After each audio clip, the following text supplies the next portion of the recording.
Good morning sir.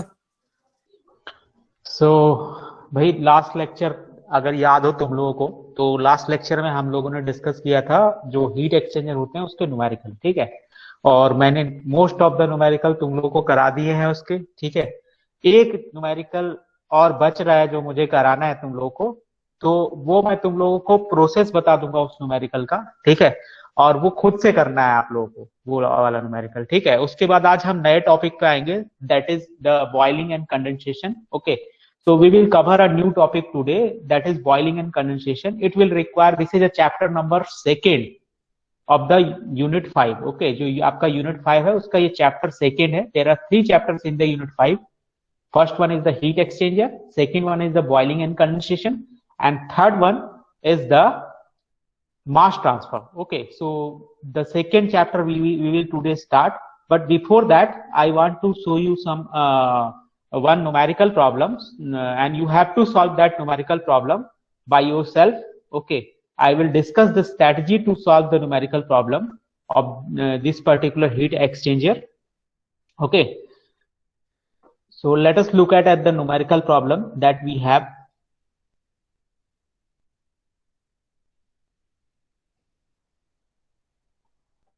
तो हमने एक एनटीयू मेथड का भी न्यूमेरिकल कर लिया था। ठीक है। और एनटीयू मेथड का जो न्यूमेरिकल है वो मैंने तुम लोगों को बता दिया है किस तरीके से करना है उसको, एनटीयू मेथड का जो न्यूमेरिकल है। ठीक है। Now I will show you a numerical that is also based on NTU method, but it is slightly different because it is of counter flow heat exchanger. Okay, so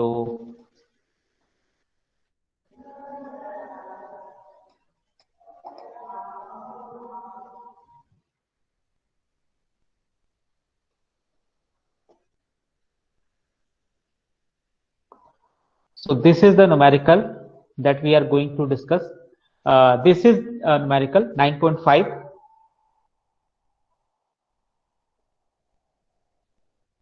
So it is given that hot oil enters into a counterflow heat exchanger at 150 degrees centigrade and leaves at 40 degrees centigrade. The mass flow rate is given as 4500 kg per hour, and the specific heat of the hot oil is given as 2 kg per Kelvin.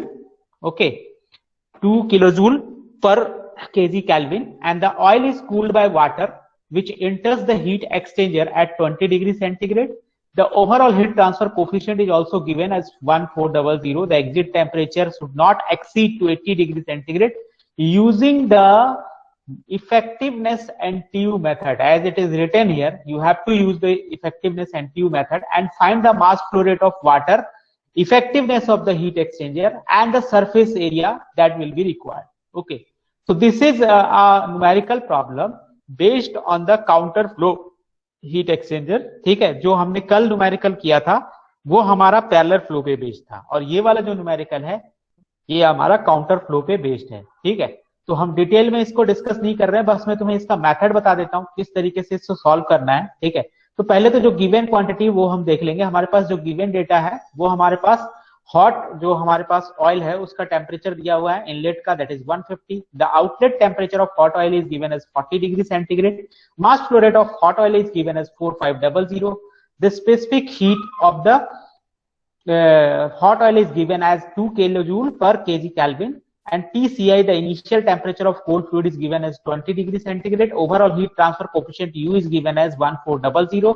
The outlet temperature of the cold fluid is also given, that is 80 degrees centigrade. Okay, and the CPC of water, as you know, the water is used as a cold fluid. So for the water, the CPC is 4.186 kilojoule per kg Kelvin. Okay. So what you have to calculate? You have to calculate the mass flow rate of the cold fluid. Okay, and you have to calculate the effectiveness, and then after you have to calculate the area. Okay. So how we will proceed in this question? So first you have to apply the energy balance equation. Energy balance equation क्या कहती है भाई? Energy balance equation कहती है कि the heat that is lost by the hot fluid must be equal to the heat that is gained by the cold fluid. Okay.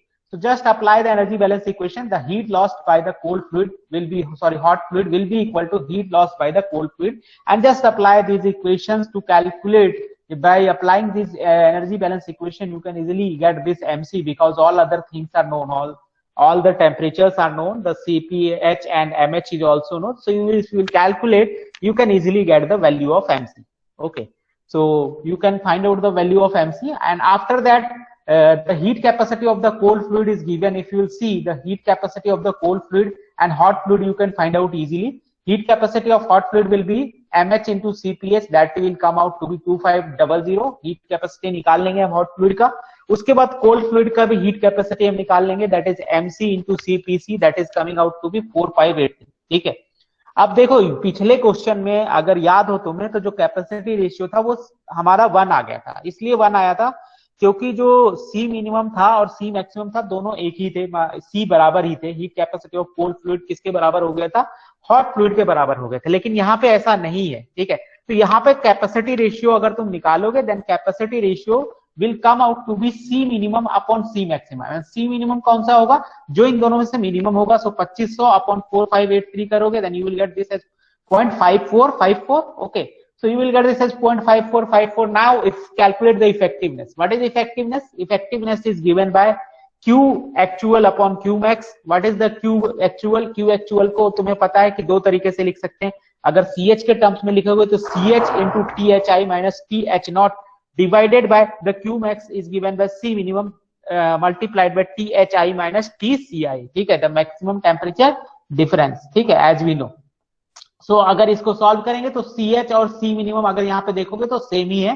ठीक है, देखो यहाँ पे जो CH है वो 2500 है और C मिनिमम भी यही है. ठीक है, तो C मिनिमम और CH एक ही है, तो CH कैंसल आउट हो जाएंगे, and that comes out to be difference of temperature, and finally you will get this as 0.8461. The effectiveness you will get as 0.8461 as you can see. And after that what you will do, you will find out the effectiveness of the counter flow heat exchanger by using what? By using the effectiveness of the counter flow heat exchanger equation of NTU. ठीक है, in terms of effectiveness. जो हमारा effectiveness थी in terms of NTU, उस equation का use करेंगे. तो वो तुम्हें पता होनी चाहिए, इक्वेशन याद होनी चाहिए. काउंटर फ्लो हीट एक्सचेंजर का क्या होता है? That is 1 minus exponential e raise to the power minus NTU 1 minus C divided by 1 minus C exponential minus NTU 1 minus C. Okay, so you have to just solve this equation and put down all the values to find out the value of NTU. Okay, so just solve the equation. You have to solve the equation. C is the capacity ratio. You have already calculated this capacity ratio 5454.5454. You have to just put down all this value and you have to calculate the value of NTU. So if you will calculate the value of NTU, then as you know, the NTU is given by what? UA upon C minimum. Okay, so NTU is equal to UA upon C minimum, as you know. So UA upon C minimum, if you apply this same thing, then you can easily find out the area. Okay, because U is given, NTU you have already calculated, and C minimum you have already calculated.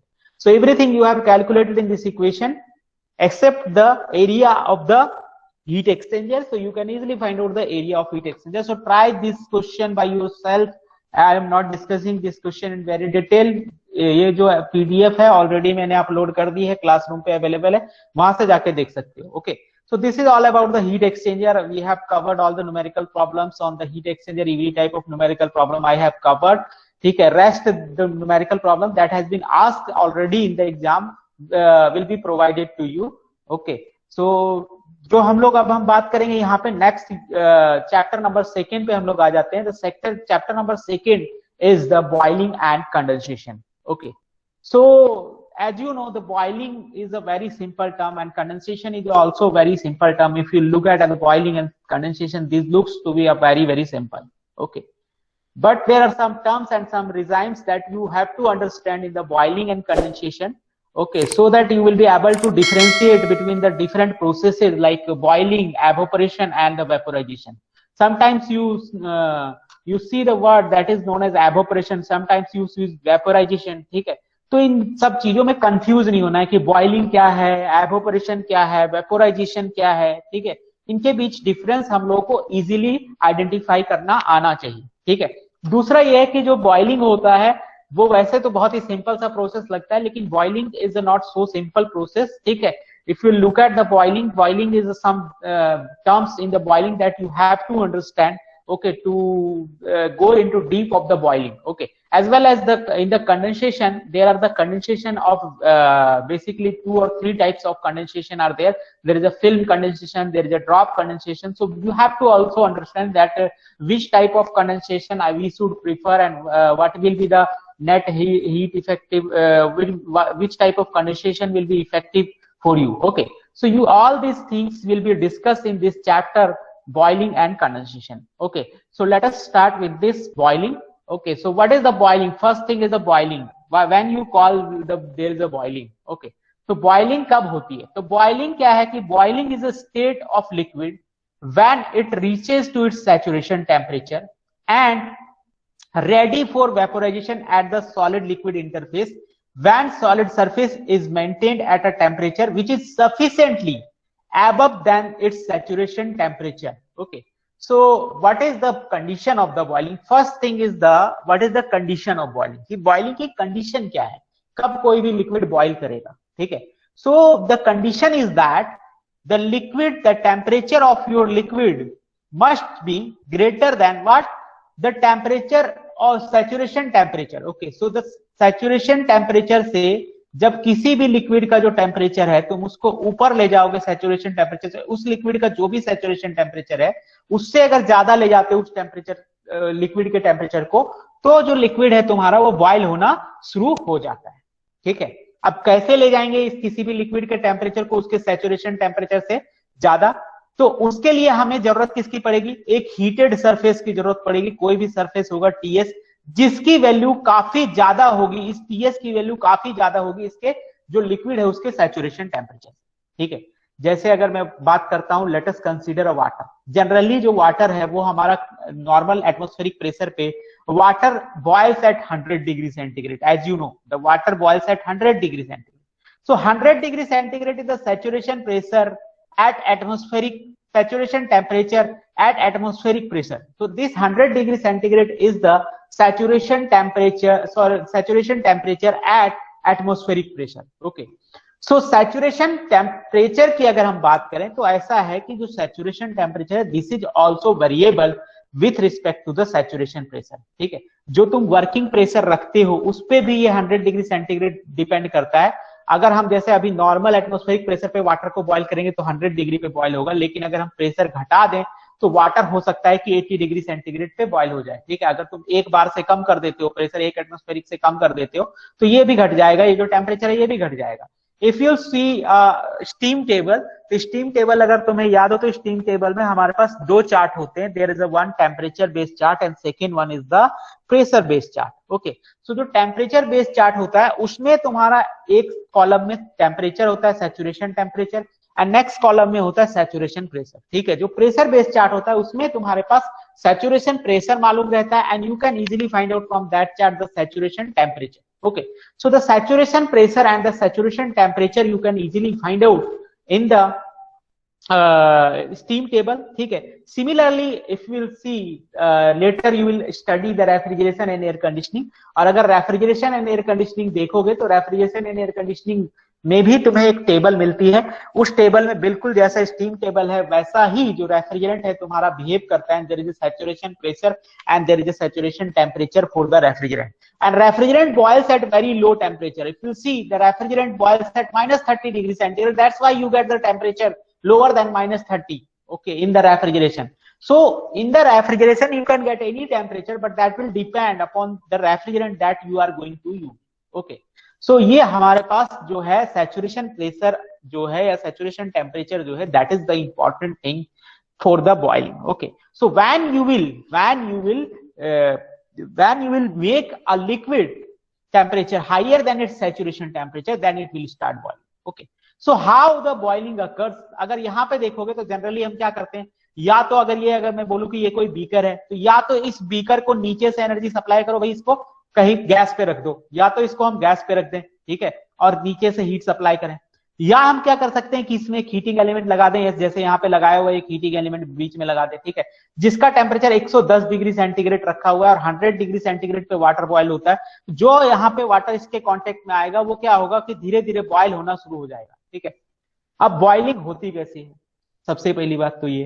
तो boiling कैसे होती है कि the boiling process is characterized by formation of vapour bubbles at the liquid solid liquid interface. Okay, जो हमारा solid liquid interface होता है, ठीक है, वहां पे जो बबल फॉर्मेशन होते हैं उससे हम लोग बॉइलिंग को क्या करते हैं, कैरेक्टराइज करते हैं कि बबल्स बनते हैं सबसे पहले। और वो बबल्स इनिशियली क्या होते हैं ना, जब इनिशियली ये बबल बनते हैं तो ये बबल ऊपर तक नहीं पहुंच पाते, इससे कंडेंस हो जाते हैं क्योंकि आसपास का लिक्विड ठंडा रहता है, ठीक है। लेकिन जैसे जैसे तुम इसका टेम्परेचर बढ़ाते हो अपने हीटर का, तो वैसे वैसे सराउंडिंग लिक्विड गर्म हो जाता है और फिर जो बबल बनते हैं वो बबल ऊपर तक पहुंच जाते हैं और यहां से वो स्केप कर जाते हैं वेपर फॉर्म में to the atmosphere if it is a open jar or open container. Okay, so which will finally the vapor bubble that will be formed here in that surface will grow and subsequently detach from the surface, and finally it will leave the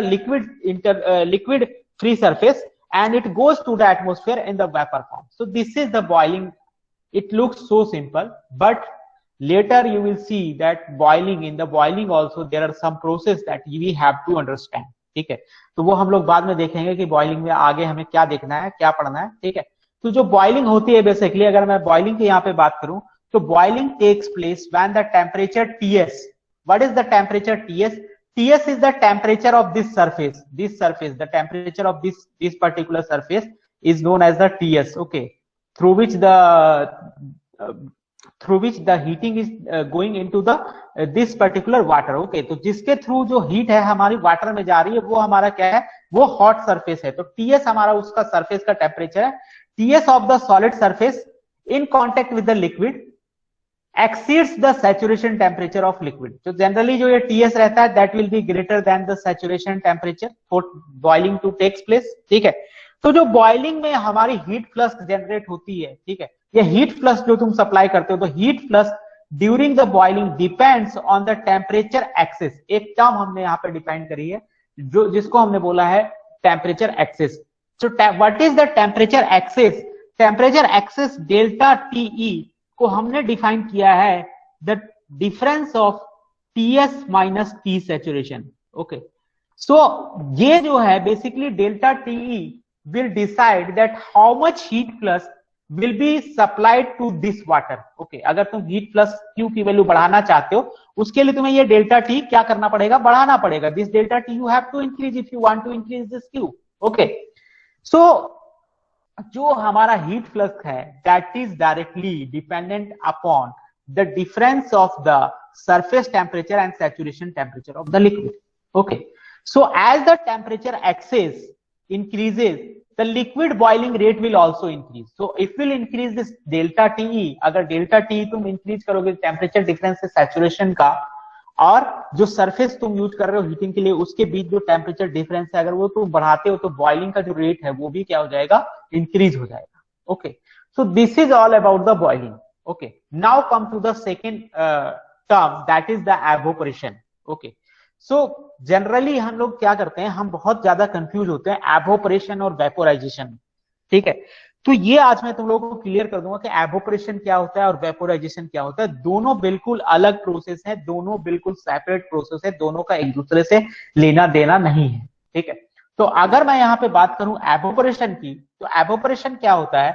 अगर evaporation की बात करें तो evaporation is a phase change process. ये भी एक phase change process होता है in which the liquid itself extracts its latent heat for phase change from its surrounding, okay।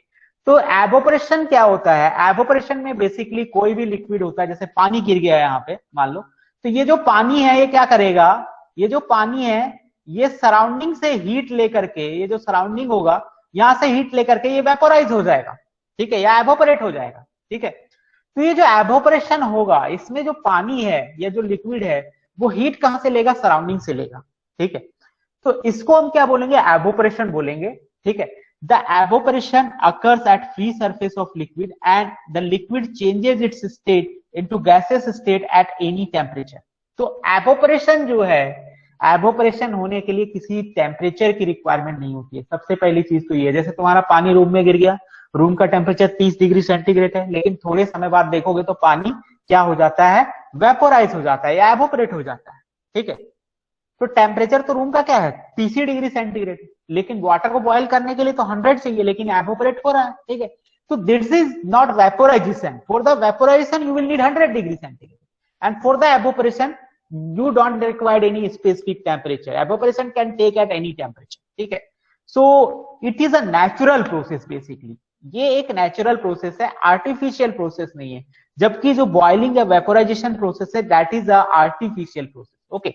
So it is a natural process and takes place slowly without और no bubble formation और bubble motion. तो कभी भी जो evaporation होता है उसमें अगर देखोगे तो कभी भी जो बबल है वो नहीं बनते हैं, अपने आप नेचुरली जो तुम्हारा लिक्विड है वो वेपोराइज हो जाता है, ठीक है। जैसे अभी आजकल हम लोग सैनिटाइजर यूज करते हैं, सैनिटाइजर को जैसे ही तुम हाथ पे लगाते हो क्या होता है कि सैनिटाइजर उड़ जाता है, ठीक है। अब सैनिटाइजर उड़ता है, ठीक है, तो ये क्या हो जाता है एवोपरेट हो जाता है सैनिटाइजर बेसिकली। तो सैनिटाइजर जो तुम्हारा एवोपरेट हो रहा है वो इसलिए एवोपरेट हो रहा है क्योंकि वो इस टेम्परेचर पे बहुत जल्दी एवोपरेट होने की उसमें टेंडेंसी है, ठीक है, जो नॉर्मल टेम्परेचर है। तो जैसे एवोपरेट होता है तुम्हें बहुत ही ठंडा ठंडा लगता है, ठीक है, तुम देखते हो। तो एवोपरेशन का एक सबसे इंपॉर्टेंट चीज ये भी है कि अगर कहीं से एवोपरेशन हो रहा है, the evaporation of liquid decreases the surrounding temperature. तो जो सराउंडिंग है जहां पे यूज कर रहे हो उस लिक्विड को या जहां पे एवोपरेशन हो रहा है वहां सराउंडिंग क्या हो जाएगा, surrounding will become cool, okay. So thus is it creates a cooling effect in the area from where it evaporates, okay। तो जहां से भी एवोपरेशन होगा वहां पे क्या हो जाएगा, ठंडा हो जाएगा, ठीक है। तो इसीलिए तुम देखते हो स्पिरिट यूज करते हैं या सैनिटाइजर हम लोग यूज करते हैं, वहां से जब एवोपरेट होता है then you will feel the cooling effect, okay. That is the cooling effect due to the evaporation, because evaporation is taking place from your hand, that's why you are feeling cool, okay. So in the evaporation, the heat that is taken by the liquid is from surrounding. जो sanitiser तुमने लगाया, sanitiser vaporise होने के लिए जो उसने heat ली वो कहां से ली, तुम्हारे हैंड से ली, तो इसलिए तुम्हारा जो हैंड है वो क्या हो गया, ठंडा हो गया, ठीक है। So this is evaporation. Now come to the vaporization. Latent heat of vaporization क्या होता है? लेटेंट हीट ऑफ वेपोराइजेशन क्या होता है, ठीक है। देखो लेटेंट हीट ऑफ वेपोराइजेशन क्या होता है, अगर मैं बोलूं कि 1 kg तुम्हें मैंने दिया वाटर, ठीक है, 1 kg वाटर दिया मैंने और मैंने कहा तुम्हें मुझे 1 kg क्या चाहिए, स्टीम चाहिए, ठीक है। I have given you 1 kg of water and I want you to convert that water into the steam, ठीक है। अब इसको 1 kg वाटर को, 1 kg वाटर की जो इंथैल्पी होगी उसको HF से डिनोट करते हैं, ठीक है। 1 kg स्टीम की जो इंथैल्पी होती है उसको HG से डिनोट करते हैं, ठीक है। अब मैं कहूं कि 1 kg वाटर को 1 kg स्टीम में बदलने के लिए तुम्हें कितनी एनर्जी देनी होगी, ठीक है, वही क्या होगा, लेटेंट हीट ऑफ वेपोराइजेशन होगा कि 1 kg वाटर को 1 kg स्टीम में बदलने के लिए कुछ एक्सटर्नल एनर्जी सप्लाई करनी पड़ेगी। भाई वाटर को पहले सप्लाई करोगे, हीट करोगे, हीट करने के बाद वाटर कहां पहुंचेगा, 100 डिग्री सेंटीग्रेड पे पहुंचेगा। तो 100 डिग्री सेंटीग्रेड का जो वाटर है, ठीक है। अब यहां पे देखो, यहां पे मैं बात कर रहा हूं 1 kg water at 100 degree centigrade को 1 kg steam eight 100 degree centigrade, यहां दोनों 100 डिग्री सेंटीग्रेड ही है, ठीक है। Temperature is constant, okay. तो मैंने तुम्हें 100 डिग्री सेंटीग्रेड का वाटर दिया 1 kg, मैंने बोला उसको पूरी की पूरी स्टीम में कन्वर्ट कर दो, टेम्परेचर चेंज नहीं होना चाहिए, ठीक है, क्योंकि 100 डिग्री अगर स्टीम में बदल गया तो उसके बाद अगर सारा स्टीम में कन्वर्ट हो गया, ठीक है, लास्ट ड्रॉपलेट ऑफ लिक्विड भी अगर स्टीम में बदल गया तो उसके बाद हीट सप्लाई करोगे तो उस स्टीम का टेम्परेचर बढ़ जाएगा, ओके।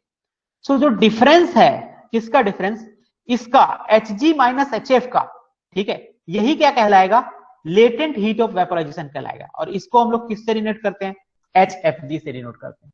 और HFG की क्या वैल्यू होती है, Hg माइनस HF।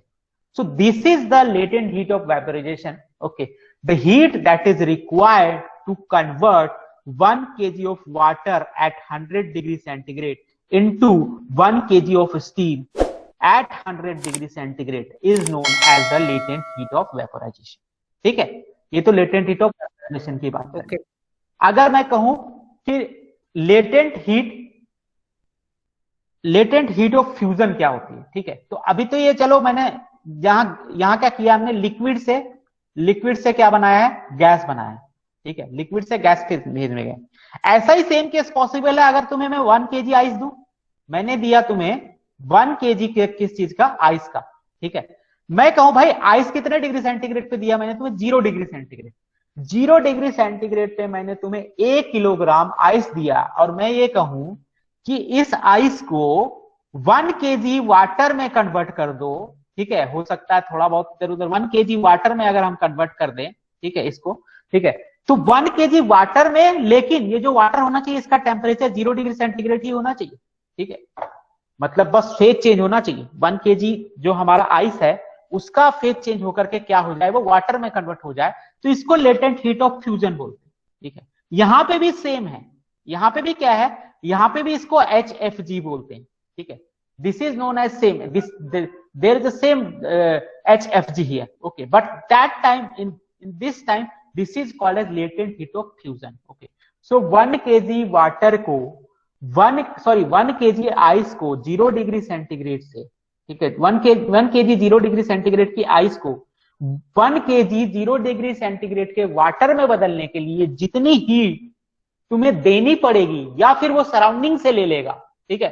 देखो आइस है, आइस को तुमने रूम में छोड़ दिया, ठीक है, कहीं रख दिया तुमने आइस को एक डब्बे में मान लो, ठीक है, तो आइस क्या करेगा, अगर तुम उसको हीट नहीं दोगे तो क्या करेगा, वो सराउंडिंग से लेगा वो हीट, ठीक है, और सराउंडिंग से लेकर के धीरे धीरे किस में कन्वर्ट हो जाएगा, वाटर में कन्वर्ट हो जाएगा।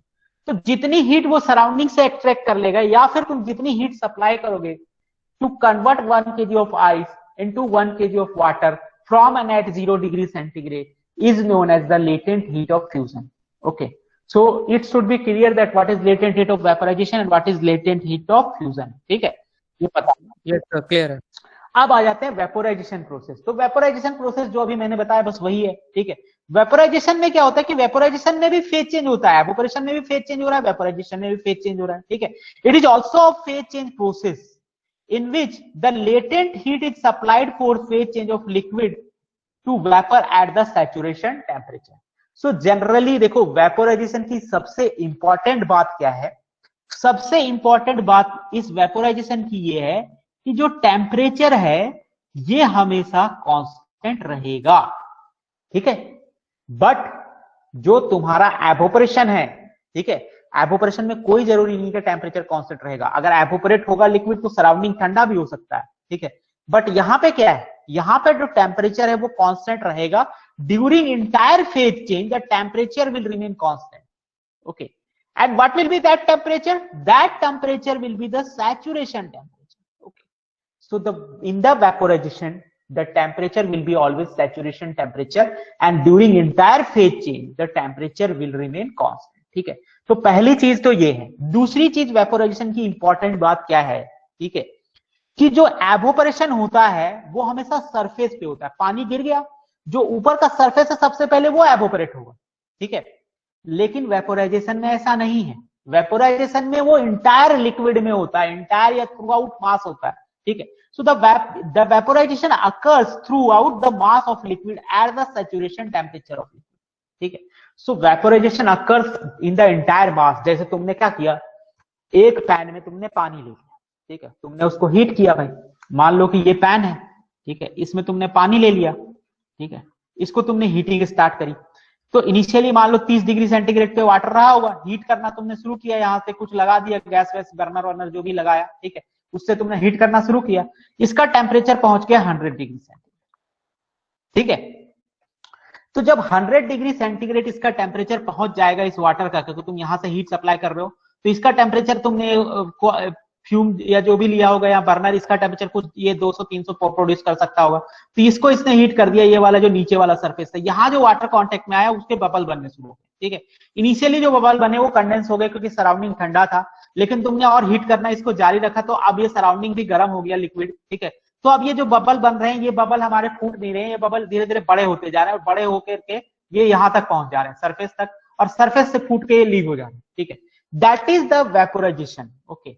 सो वेपोराइजेशन में क्या होता है, जैसे जैसे तुम हीट सप्लाई करते जाओगे वैसे वैसे ये बबल पहले एक जगह बन रहा था, जैसे और हीट सप्लाई करोगे 3-4 जगह बनने लगेंगे, और ज्यादा हीट सप्लाई करोगे और बबल बनने लगेंगे, and there will be very rapid formation of the bubbles, and the number of bubbles, very large number of bubbles will be produced, and it is a very violent process, ठीक है। It will increase the heat also, there will be very large number of bubbles will be formed, and these bubbles will leave this particular surface, free surface of liquid in the vapor form, and this is known as the vaporization. So it is an artificial process. This is not natural. The boiling never occurs naturally. ठीक है, कहीं पानी रख दो तो अपने आप खौल थोड़ी जाएगा, अपने आप तो कभी नहीं खोलेगा. ठीक है, खौलाने के लिए क्या करनी पड़ेगी, हीट सप्लाई करनी पड़ेगी. सो it is an artificial process. It is an artificial process that takes violently with large number of bubble formation at the solid liquid interface. Okay, so there will be large number of bubble formation in the vaporization. Okay, उसके बाद जो last चीज है वो ये है कि जो टेम्परेचर होगा, temperature of phase changing liquid does not change during the vaporisation. ठीक है, तो टेम्परेचर हमेशा कांस्टेंट रहेगा. ये 100 डिग्री पे एक तुमने इसको फिक्स कर दिया, अब 100 पे ही ये बॉयल करता रहेगा लिक्विड, जब तक इस लिक्विड का टेम्परेचर नहीं बढ़ेगा, जब तक कि ये इंटायर सारा का सारा बॉयल करके किस में ना बदल जाए, वेपर में बदल जाए. अगर उस वेपर को हम कहीं कंडेंस करके, सॉरी, इस वेपर को कहीं इकट्ठा कर लें और इसमें फिर दोबारा हीट सप्लाई करें, तो उस वेपर का भी टेम्परेचर क्या होगा, इंक्रीज होगा. ठीक है, अगर तुम्हें इसका डायग्राम याद हो, ठीक है, इस तरीके का जो डायग्राम था, अगर तुम्हें याद हो कि किस तरीके से होता है हमारा जो ये बॉइलिंग का जो प्रोसेस है. ठीक है,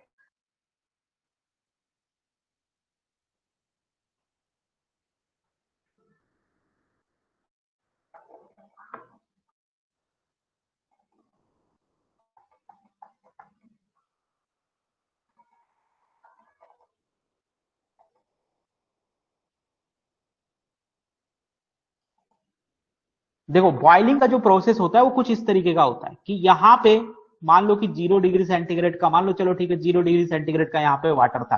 ठीक है, इसको तुमने हीट सप्लाई करना शुरू करी यहां से यहां तक, तो इसका जो इधर क्या होता है, इधर हीट है, इधर तुम हीट सप्लाई कर रहे हो और इधर है टेम्परेचर. ठीक है, तो जैसे जैसे यहां तुम हीट सप्लाई करोगे वाटर को, इसका टेम्परेचर कहां तक राइज करेगा, 100 डिग्री सेंटीग्रेड तक तो राइज करेगा. ठीक है, 100 डिग्री सेंटीग्रेड के बाद क्या होता है, 100 डिग्री सेंटीग्रेड के बाद ये वेपर में बनना यहां से शुरू हो जाएगा. जब तक वेपर बनेगा, जब तक कि लास्ट ड्रॉपलेट ऑफ वाटर किसमें ना कन्वर्ट हो जाए, वेपर में ना कन्वर्ट हो जाए. तो ये डायग्राम तुम्हें याद होगा, और यहाँ पे तुमने एक लाइन भी देखी होगी, इस तरीके की लाइन भी थी, ये इस तरीके की लाइन भी देखी होगी. ठीक है, अब ये जो 100 डिग्री सेंटीग्रेड यहाँ पे है, ये वाटर है. ठीक है, और यहाँ पे 100 डिग्री सेंटीग्रेड पे क्या है, स्टीम.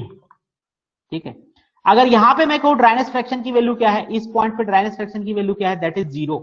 इस पॉइंट पे ड्राइनेस फ्रैक्शन की वैल्यू कितनी है, 1. इस पूरी लाइन पे जो ड्राइनेस फ्रैक्शन की वैल्यू है वो कितनी है, 1 है.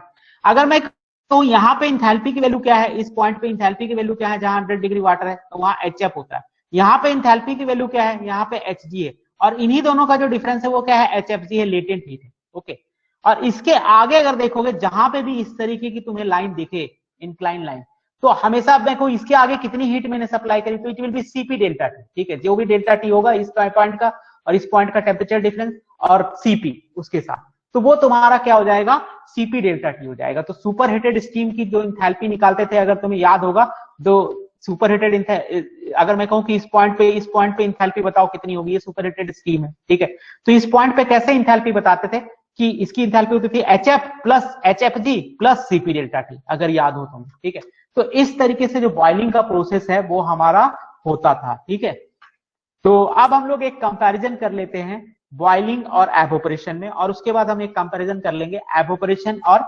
वेपोराइजेशन. ठीक है, so let us compare now boiling and evaporation. So in the boiling, the first thing is that this occurs at fixed temperature. अगर वाटर को हम बॉइल करने जाएंगे तो कितना टेम्परेचर चाहिए, 100 डिग्री सेंटीग्रेड चाहिए. अब मैं कहूँ पानी गिर गया जमीन पे, एवोपरेट करेगा कि नहीं करेगा, तो करेगा भाई, कोई भी टेम्परेचर हो रूम का. ठीक है, 20 डिग्री हो, 30 डिग्री हो, 40 डिग्री हो, 50 डिग्री हो, कोई भी टेम्परेचर हो, एवोपरेशन तो होगा. ठीक है, so evaporation can occur at any temperature. Okay, this is the first difference. For the boiling, you will need a definite temperature. You have to, the boiling will always occur at the saturation temperature. ठीक है, so you have to reach at saturation temperature in the boiling. But in the evaporation, it can occur at any temperature. Boiling एक quick process है, जैसे जैसे heat supply करते बहुत तेजी से बबल बनेंगे, बहुत तेजी से बॉइलिंग होनी शुरू हो जाएगी. ठीक है, but evaporation is a slow process. Okay, बहुत धीरे धीरे आराम आराम से एवोपरेशन होगा. पानी गिर गया, अगर ह्यूमिडिटी ज्यादा है उस दिन मौसम में, तो हो सकता है कि शाम तक एवोपरेट ना हो. पोछा लगाया तुमने, सूख नहीं रहा, तो उसका रीजन कभी कभी देखते होगे, पोछा लगाते हैं हम लोग, सूखता नहीं है पोछा. तो पोछा इसलिए नहीं सूखता है क्योंकि उस दिन ह्यूमिडिटी ज्यादा होती है हमारे इन्वायरमेंट में. ठीक है, और अगर ह्यूमिडिटी ज्यादा है इन्वायरमेंट में तो वो जो सराउंडिंग, जो हमारा पोछा हमने जहां लगाया वहां से वो लिक्विड एब्जॉर्ब नहीं कर पाएगा, ठीक है, क्योंकि उसमें ऑलरेडी बहुत ज्यादा लिक्विड है, जो तुम्हारा एयर है उसमें, तो इसीलिए तुम्हारा पोछा सूखता नहीं है कई बार, ठीक है। तो उसमें ऐसा नहीं कि खाली टेम्परेचर का रोल होता है, हो सकता है कभी टेम्परेचर बहुत हाई भी हो, लेकिन अगर ह्यूमिडिटी हमारी ज्यादा है तो पोछा तुम्हारा नहीं सूखेगा, ठीक है। सो जो बॉइलिंग होती है that will takes place throughout the liquid, okay, but the evaporation takes place only at the surface, as you know, ठीक है। बॉइलिंग पूरे लिक्विड में होती है, एवोपरेशन हमेशा सरफेस पे होगा, ठीक है। बॉइलिंग में हमेशा बबल्स बनेंगे, ठीक है, एवोपरेशन में कोई भी बबल नहीं बनेगा, ठीक है। So bubbles are formed in the liquid in the boiling, but no bubbles will be form in the evaporation, ठीक है। टेम्परेचर कांस्टेंट रहेगा हमेशा बॉइलिंग में, ठीक है, लेकिन एवोपरेशन में टेम्परेचर चेंज हो सकता है एवोपरेशन में, ठीक है। क्यों? क्योंकि जैसे एवोपरेट होगा सराउंडिंग क्या हो जाएगा, ठंडा हो जाएगा, तो हो सकता है ठंडा हो जाएगा, ठीक है, तो टेम्परेचर वहां पे चेंज हो सकता है।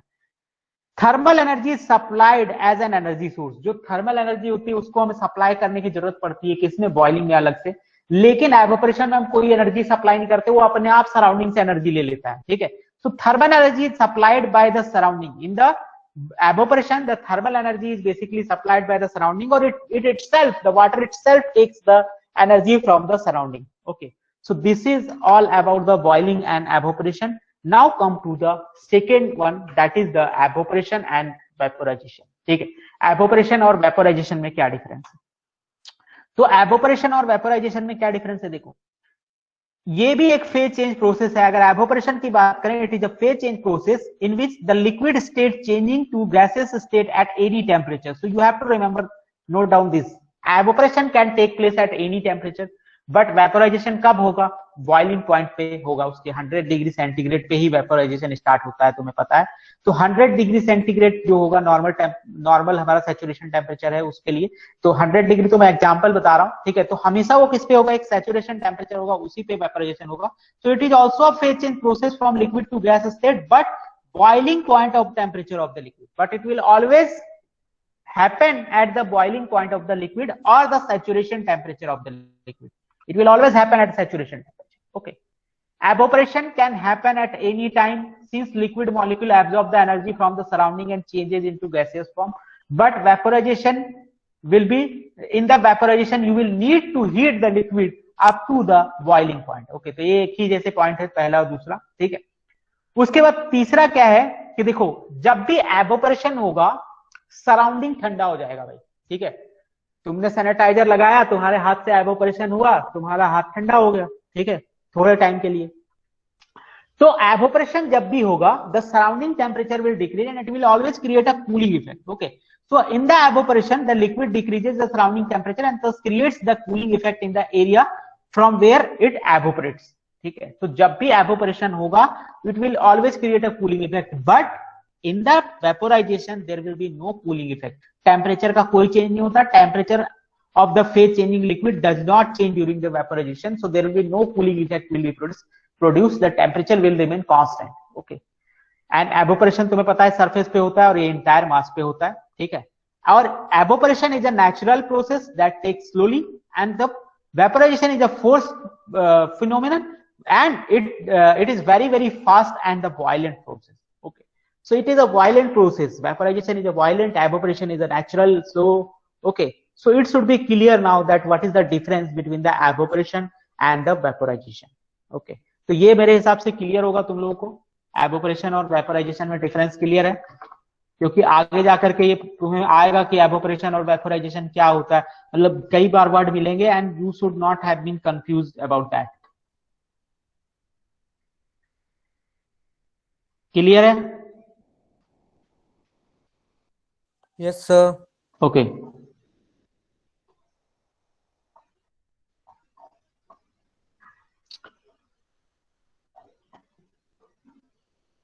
So ये अगर क्लियर है तुम लोगों को एवोपरेशन और वेपोराइजेशन, तो अब मैं क्या करूंगा, आगे हम लोग यहाँ पे एक बहुत ही इंपॉर्टेंट टर्म है पूल बॉइलिंग, ठीक है। तो हम लोग पूल बॉइलिंग के बारे में पढ़ेंगे, लेकिन सबसे पहले हम लोग मोड्स ऑफ बॉइलिंग देख लेते हैं। तो there are various modes of boiling by which the boiling can occur, ठीक है। तो कुछ बॉइलिंग है जो मैं बता देता हूँ। पूल बॉइलिंग है सबसे पहला, दूसरा फोर्स कन्वेक्शन बॉइलिंग है, तीसरा सब कूल्ड और लोकल बॉइलिंग है, चौथा सैचुरेटेड बॉइलिंग है। There are 4 types of boiling that can occur, boiling बता देता हूं। पहला है पूल बॉइलिंग, ठीक है।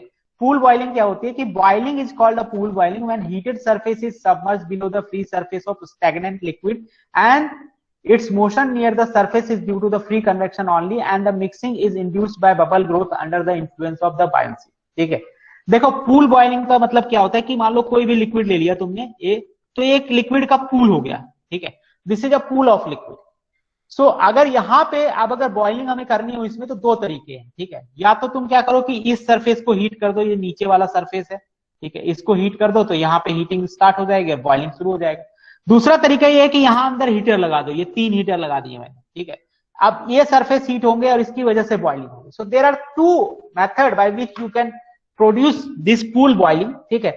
So why it is called as pool boiling because liquid is in form of a pool, ठीक है, स्मॉल पूल के फॉर्म में है, ठीक है, एक जगह में हमने लिक्विड को रखा हुआ है। That's why it is called the pool boiling. So you must understand why it is called the pool, why it is called as a pool boiling, okay. So ये तो बात हो गई पूल बॉइलिंग की, ठीक है। अब होता क्या है एक्चुअली, जो बॉइलिंग है उसमें होता क्या है, ठीक है, पूल बॉइलिंग में, कि जब तुम हीटिंग स्टार्ट करते हो तो क्या होता है, मैंने बताया कि लिक्विड गर्म होना शुरू हो जाता है। तो ये जो बबल्स बनते हैं इनिशियली कंडेंस हो जाते हैं, बाद में जब और हीट हो जाता है लिक्विड तो ये बबल्स यहाँ से लीव होने शुरू हो जाते हैं, ठीक है। तो ये जो होता है पूरा फिनोमिना पूल बॉइलिंग में, ये नेचुरल कन्वेक्शन या फ्री कन्वेक्शन के थ्रू होता है। लिक्विड यहाँ से जो गर्म हुआ ऊपर की तरफ चला जाएगा, जो ठंडा लिक्विड है वो वहां तुरंत स्पेस को घेर लेगा जो ये वाला है, ठीक है। फिर ये हीट हो जाएगा, फिर ये ऊपर की तरफ चला जाएगा। तो लिक्विड इस तरीके से मूव करता रहेगा और बाकी पॉइंट्स पे बहुत जगह पे बबल्स फॉर्मेशन होते रहेंगे। That is the pool boiling, okay. So this is the pool boiling. अब उसके बाद आ जाते हैं दूसरा, force convection boiling. Force convection boiling क्या होता है कि कोई भी पाइप है, मान लो ये पाइप है, ये सरफेस हीटेड है और ये सरफेस हीटेड है, बीच में लिक्विड फ्लो कर रहा है, ठीक है। अब ये लिक्विड जो फ्लो कर रहा है इसको तुमने फोर्स, कुछ वेलोसिटी है इसकी, ठीक है, फोर्स किया हुआ है तुमने, यहाँ पे फोर्स फ्लो है, ठीक है, एक तरीके से, ठीक है। तो अगर इस केस में अगर ऐसा है और ये सरफेस हीटेड है और ये सरफेस, दोनों सरफेस हमारे अगर हीटेड है, ठीक है, जैसे यहाँ पे देख सकते हो ये वाला सरफेस और ये वाला सरफेस दोनों हीटर है, ठीक है, और बीच से हमने यहाँ पे लिक्विड फ्लो कर रहे हैं, तो इस तरह का जो हमारा बॉइलिंग होगी, अब इसमें जो बॉइलिंग होगी that will be the forced boiling, ठीक है, या फोर्स कन्वेक्शन बॉइलिंग भी बोलते हैं इसको, ठीक है। So it is also called as a flow boiling, flow boiling भी बोलते हैं। Fluid is force to move in a heated pipe or surface by external means such as pump.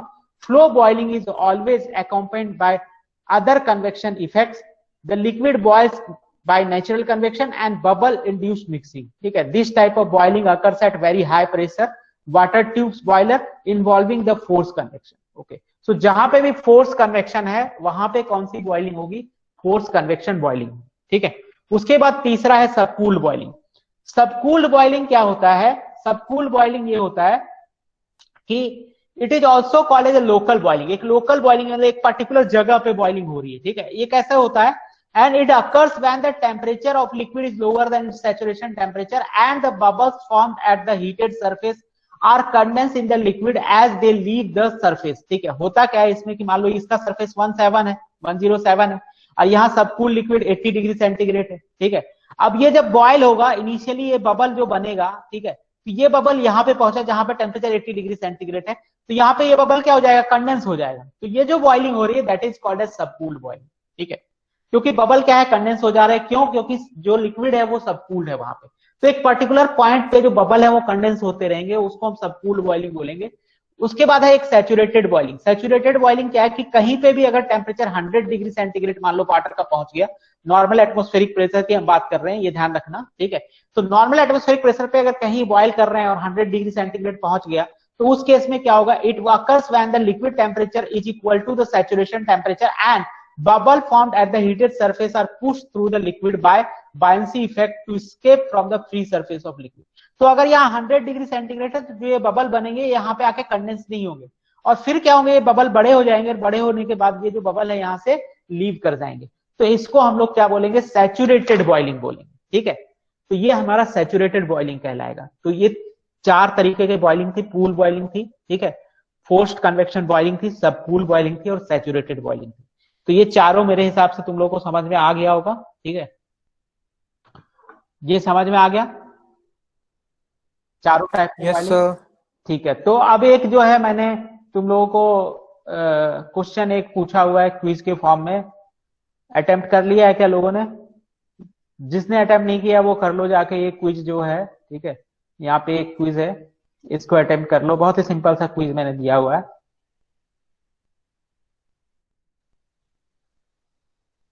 इसका आंसर मैं बता दूंगा, अभी मैंने आंसर शायद डाला नहीं है इसमें, ठीक है। तो इसका जो आंसर है वो तुम लोग खुद बताओ।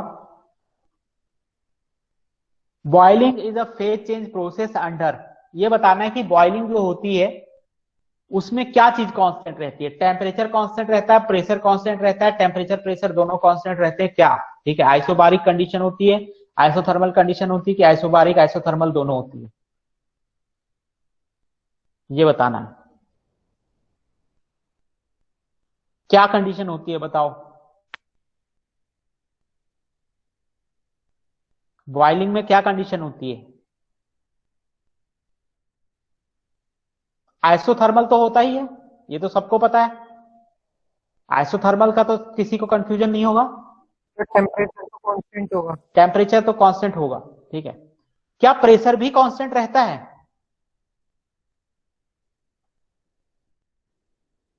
क्या यस सर। बिल्कुल प्रेशर कांस्टेंट रहता है, क्योंकि तुम्हें पता है कि सैचुरेशन प्रेशर फिक्स होता है एक प्रेशर के लिए, ठीक है। सैचुरेशन टेम्परेचर फिक्स होता है एक प्रेशर के लिए। जैसे अगर अभी मैं वाटर को बॉयल करूंगा तो 100 डिग्री सेंटीग्रेड पे बॉयल होगा, ठीक है। लेकिन मैं अगर प्रेशर बढ़ा दूं यहाँ का रूम का, ठीक है, मैं कर दूं यहाँ का प्रेशर 5 बार, और 5 बार के रूम में अगर मैं वाटर को बॉयल करने जाऊं तो जो बॉयल होगा हमारा वो, ठीक है। क्विज कहाँ है, अच्छा तुम लोगों को नहीं मिलेगा ना ये क्विज, क्योंकि ये तो उस क्लासरूम में तुम लोग एडेड नहीं हो, ठीक है। तो मैं देखता हूँ इसका अगर लिंक मिल जाता है मुझे तो लिंक भेज देता हूँ तुम लोगों को।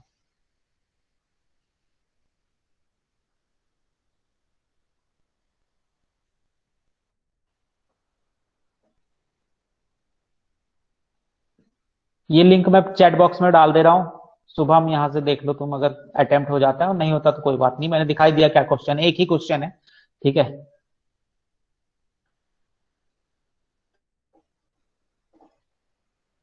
सो ये जो था हमारा जो प्रेशर होता है ये भी क्या होता है बॉइलिंग में कांस्टेंट रहता है। किसी पर्टिकुलर अगर मैं 5 बार के रूम में जाऊं और मैं कहूँ वाटर को बॉईल करने जाऊंगा तो 100 पे बॉईल नहीं होगा, फिर हमारा वो किसी और टेम्परेचर पे बॉईल होगा, ठीक है, 100 से ज्यादा पे। अब कितने पे बॉईल होगा ये कहां से पता चलेगा, तो ये पता चलेगा स्टीम टेबल खोल लो, स्टीम टेबल पे 5 बार खोल लो, 5 बार के करस्पॉन्डिंग जो टेम्परेचर दिख रहा है उसी टेम्परेचर पे तुम्हारा जो वाटर है वो बॉईल होगा, ठीक है। अगर 5 बार हम कर देंगे यहाँ का प्रेशर रूम का, तो ये बहुत क्लियर होना चाहिए कि सैचुरेशन प्रेशर और सैचुरेशन टेम्परेचर ये दोनों आपस में कोरिलेटेड है, ठीक है। अगर तुम एक को चेंज करोगे तो दूसरा चेंज हो जाएगा, दूसरे को चेंज करोगे तो फिर पहला वाला चेंज हो जाएगा। तो टेम्परेचर चेंज करोगे प्रेशर चेंज हो जाएगा, प्रेशर चेंज करोगे टेम्परेचर चेंज हो जाएगा। तो both are connected, saturation temperature and the saturation pressure both are connected, okay. So ये तो हमारा हो गया, ठीक है। इसके बाद देखो, इसके बाद नेक्स्ट क्लास में मैं तुम लोगों को बताऊंगा जो इंपॉर्टेंट चीज है। देखो इस पूरे चैप्टर से 2 क्वेश्चन आते हैं, मैं तुम्हें पहले ही बताना चाहूंगा। पहला क्वेश्चन आता है पूल बॉइलिंग फिनोमिना, जहां पे डिफरेंट बॉइलिंग रीजन्स, ये वाला डायग्राम तुम्हें बनाना होता है, ठीक है, और इसके बारे में एक्सप्लेन करना होता है। पहला क्वेश्चन ये आता है इस चैप्टर से। दूसरा क्वेश्चन आता है टाइप्स ऑफ कंडेंसेशन में से कि ड्रॉप वाइज कंडेंसेशन और फिल्म वाइज कंडेंसेशन के बीच में डिफरेंस। इसके अलावा इसमें से कोई तीसरा क्वेश्चन आता नहीं है पूरे चैप्टर में से, ठीक है। तो ये 2 क्वेश्चन है, ये दोनों क्वेश्चन मैं बता दूंगा तुम लोगों को after the end of this chapter कि ये दोनों क्वेश्चन जो है तुम लोगों को करने हैं, और ये दोनों क्वेश्चन आएंगे एग्जाम में, ठीक है। पूरा थ्योरेटिकल है, ये कुछ भी नहीं है इसमें, ठीक है। तो आगे हम लोग देखते हैं नेक्स्ट लेक्चर में, मैं बताता हूँ ये वाला डायग्राम तुम लोग को एक्सप्लेन करता हूँ कि जो पूल बॉइलिंग होती है वो किस तरीके से होती है पूल बॉइलिंग, ठीक है। सो नेक्स्ट लेक्चर में मिलते हैं। ये वाला क्वेश्चन जिसने अटेम्प्ट नहीं किया है वो कर देना क्विज अपना, ठीक है।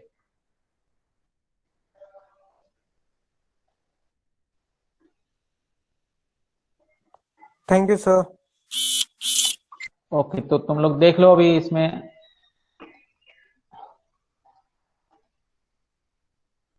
लेक्चर मैं जो है अपलोड कर दूंगा, ठीक है। लेक्चर मिल जाएगा तुम लोग को इसका जो है, बाकी लेक्चर भी मैंने इसी पे डाले हैं अभी गूगल क्लासरूम पे, ठीक है। मैं बाद में उसको यूट्यूब पे भी डाल दूंगा, तो गूगल क्लासरूम में डेटा तुम लोगों का ज्यादा खर्च होता होगा, ठीक है, एक लेक्चर को देखने के लिए। तो या तो डाउनलोड करके रख लिया करो उसको, ठीक है, क्योंकि उसमें यूट्यूब पे डालने में काफी टाइम लगता है।